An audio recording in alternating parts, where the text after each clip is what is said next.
Social ಮೀಡಿಯಾದಲ್ಲಿ ಜೋರಾಗಿ ಹರಿದಾಡುತ್ತಿರುವ ಈ ಲಡ್ಡುಮುತ್ಯ ಎಂಬ ವ್ಯಕ್ತಿ ಯಾರು ಎಂಬ ಬಗ್ಗೆ ಇಲ್ಲಿದೆ ನೋಡಿ ಮಾಹಿತಿ. ಬಾಗಲಕೋಟೆಯಲ್ಲಿ ಲಡ್ಡುಮುತ್ಯ ಎಂಬ ಪವಾಡ ಸ್ವಾಮೀಜಿ ಇದ್ರು. ಆ ಸ್ವಾಮೀಜಿ ದೈವಾಧೀನರಾಗಿ ಹಲವಾರು ವರ್ಷಗಳೇ ಕಳೆದಿದೆ. ಆದ್ರೆ ಆ ಸ್ವಾಮೀಜಿಗೆ ಹಾಗೂ ಈ ಫ್ಯಾನ್ ಲಡ್ಡುಮುತ್ಯ ಅವರಿಗೆ ಯಾವುದೇ ರೀತಿಯ ಸಂಬಂಧ ಇಲ್ಲ. ಈ ಫ್ಯಾನ್ ಸ್ವಾಮೀಜಿಯವರು ಉತ್ತರ ಕನ್ನಡಕ್ಕೆ ಸೇರಿದವರು ಹಾಗೂ ಇವರಿಗೆ ಯಾವುದೇ ರೀತಿಯ ಮಠ ಇರುವುದಿಲ್ಲ.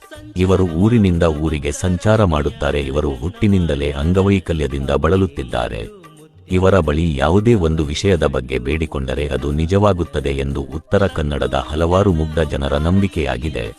ಈ ಫ್ಯಾನ್ ಬಾಬಾ ಅವರಿಗೆ ಅವರ ಭಕ್ತರೇ ನೀಡಿದ ಕಾರ್ನಲ್ಲಿ ದಿನಕ್ಕೊಂದು ಊರಿಗೆ ಸಂಚರಿಸುತ್ತಾರೆ.